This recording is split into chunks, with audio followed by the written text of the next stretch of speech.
बांग्लादेश इस समय बहुत बड़े तनाव से गुजर रहा है। एक छात्र नेता की हत्या ने पूरे देश को हिलाकर रख दिया है। जिस छात्र नेता की बात हो रही है, उनका नाम है शरीफ उस्मान हादी है। उनकी गोली मारकर हत्या कर दी गई और उसके बाद से ही बांग्लादेश में हालात बिगड़ते चले गए। ये मामला अब सिर्फ एक हत्या का नहीं रहा, बल्कि ये राजनीति, बदले और सत्ता की लड़ाई से जुड़ता हुआ दिखाई दे रहा है। सबसे बड़ा सवाल यही उठ रहा है, क्या इस हत्या के पीछे पूर्व प्रधानमंत्री शेख हसीना की पार्टी आवामी लीग और उसकी युवा शाखा का हाथ है? पुलिस ने इस मामले में जांच शुरू कर एक चार्जशीट दाखिल कर दी है। इस चार्जशीट में कुल 18 लोगों के नाम शामिल हैं। पुलिस का कहना है कि इस हत्या की पूरी साजिश पहले से रची गई थी। पुलिस के मुताबिक इस पूरे मामले का मुख्य आरोपी और मास्टरमाइंड है ताइजुल इस्लाम चौधरी बप्पी। वो आवामी लीग की युवा शाखा जुबो लीग में ढाका उत्तर का आयोजन सचिव रह चुका है। इसके अलावा चार्जशीट में करीम मसूद समेत कई और नेताओं और कार्यकर्ताओं के नाम भी शामिल किए गए हैं। पुलिस जांच में ये भी सामने आया है कि हादी की हत्या करने वाला शख्स फैजल करीम था। फैजल करीम पहले छात्र लीग से जुड़ा हुआ था, जो आवामी लीग की छात्र शाखा मानी जाती है। पुलिस का कहना है कि फैजल करीम को ऊपर से आदेश मिले थे और उसी के बाद उसने इस हत्या को अंजाम दिया। यानी ये कोई अचानक हुई कार्रवाई या उसका हमला नहीं था, बल्कि पूरी तरह से सोची समझी साजिश थी।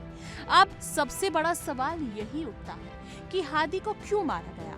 इस पर पुलिस ने साफ कहा है कि हादी पिछले कुछ समय से अवामी लीग और छात्र लीग की खुलकर आलोचना कर रहा था। वो रैलियों में और सोशल मीडिया पर पार्टी की पुरानी गतिविधियों पर सवाल उठा रहा था। उसकी बातें पार्टी से जुड़े कई नेताओं और कार्यकर्ताओं को पसंद नहीं आई। पुलिस के मुताबिक यही नाराजगी धीरे धीरे हत्या की वजह बन गई।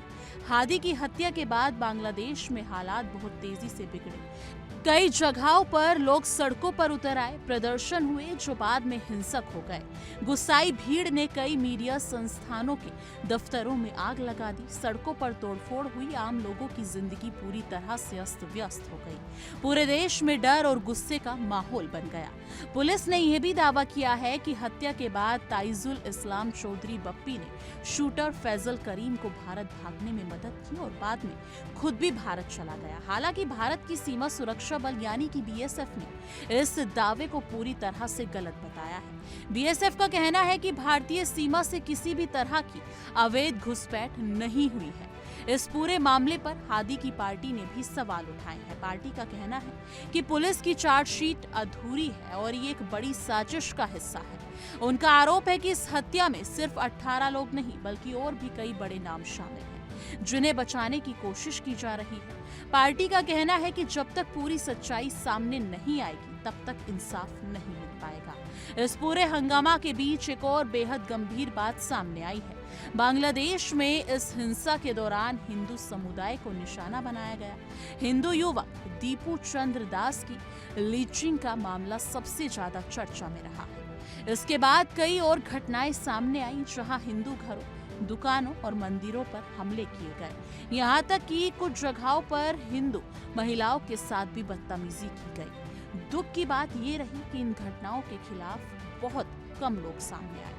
जैसे कि अभी हाल ही में कुछ हुए घटनाक्रमों पर नजर डाली जाए तो बांग्लादेश में जिस वक्त तख्ता पलट हुआ, यानी कि शेख हसीना की सरकार पलटी गई, वहां से शेख हसीना के साथ काफी सारी चीजें हुई, दुर्घटना घटी गई। वहां के युवा ने कई प्रदर्शन किए। उसके बाद वहां पर यूनुस की सत्ता आई और उसके बावजूद भी वहां पर ये सब दंगे किए जा रहे हैं। बहरहाल आज बांग्लादेश के सामने सबसे बड़ा सवाल यही है, क्या वहां राजनीतिक मतभेदों को अब गोली और हिंसा से दबाया जाएगा?